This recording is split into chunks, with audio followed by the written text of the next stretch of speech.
first law of thermodynamics says that matter and energy cannot be created or destroyed. And the second law, to put in simple terms, is the law of entropy. When energy comes into a system, that energy does not get destroyed, but it gets scattered or dissipated, and the system has what we call an increase in chaos or disorder or entropy. That kind of description of the laws of thermodynamics is suitable for this course that we're doing, especially the law of entropy, which states that an ordered packet of energy that enters an ecosystem would end up getting scattered by the time it goes along the food chain or through the ecosystem. So today's activity is for you, and it's got to be a team of 4 this time. So if you're not a team person, just for this one activity, you've got to be in a team of 4. Because there's a moral to the story, there's a bigger picture that probably some of you already figured out what it is, and I would want to hear from you when the activity is over to sort of translate the activity into its meaning in ESS. So you and your team will have 4 cups. You'll have a graduated cylinder, and you will have, well, 2 beakers.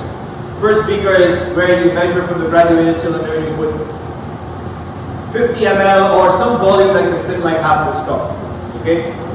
We'll work out what that volume is. I haven't actually measured it.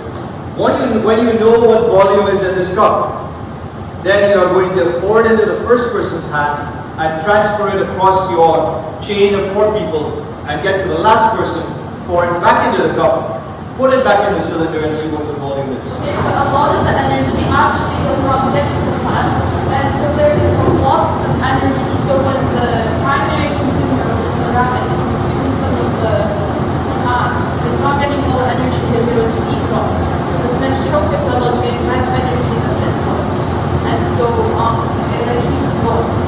So what I want you to ask you, what's happening to all that energy from the sun? Is it destroyed? Not destroyed. What's happening to it? So let's get some views. What's happening to that energy? Who wants to give an answer? It's getting turned into other forms of energy like glucose. Some of the energy can be reflected off the leaves of the plant. I took the time to put all the colors of the rainbow in here to show you that only 2 colors are actually preferred by plants. Red and blue. So you can follow that way. And a lot of energy, even what hits the leaf, is not suitable for the plant, because the plant only needs 2 colors of the spectrum. So even if energy is hitting the plant, not all of that is used. So if you had a greenhouse and you wanted to make it as efficient as possible, you would want to possibly create your greenhouse with just blue light and red light. Or you want to find out exactly what type of light your plant wants. So for this activity, you are provided with a few cups. You are provided with this graduated cylinder that has 60 milliliters of water in it. And I'm also giving you the prompt that the group yesterday, this is their data. The purpose of it is to demonstrate what we just spoke about. So, do we have anybody who can volunteer to explain the connection between this, which is yet another model in ESS? We've got lots of models in ESS, right? The only thing we have to get is the catwalk, because we got so many models. But that one was supposed to be funny as well. Hilarious. And we have to put a different amount of this in each one, right?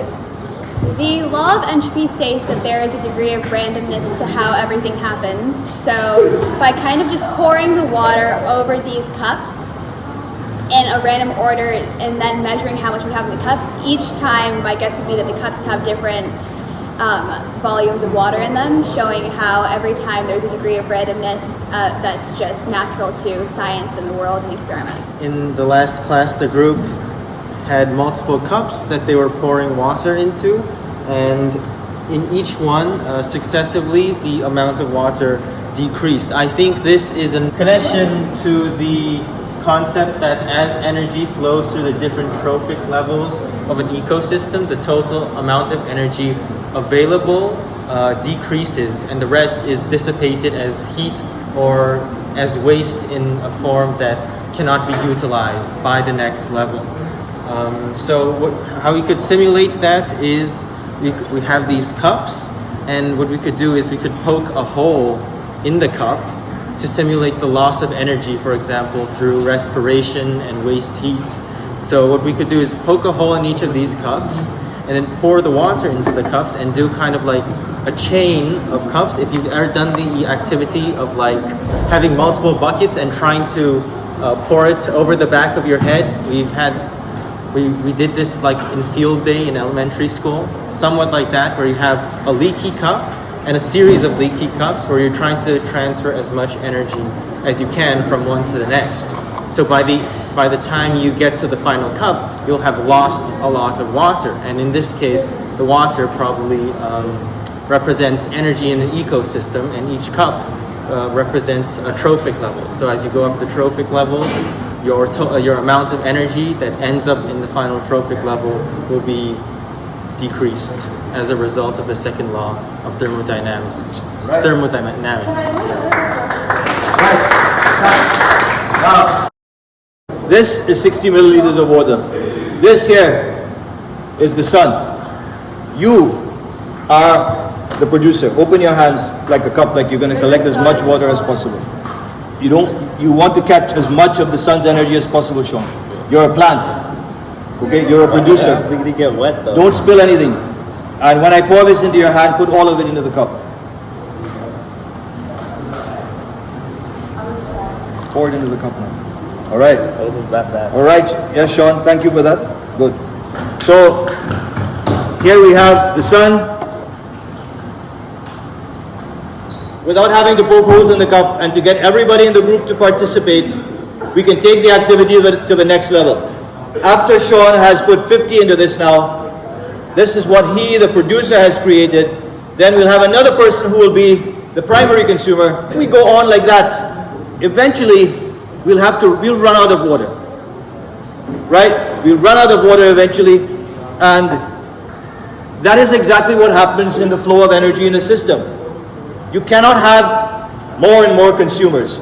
You're going to run out of energy, because the energy losses that you have at each level, this scattering of the water on the table here, what do you call that? In the beginning we had 60, and I'm not making any water disappear, but it's all somewhere, on the table, on the ground, on Sean's hands, on other people's hands. It's all somewhere. But we have an increase in what? We have an increase in entropy.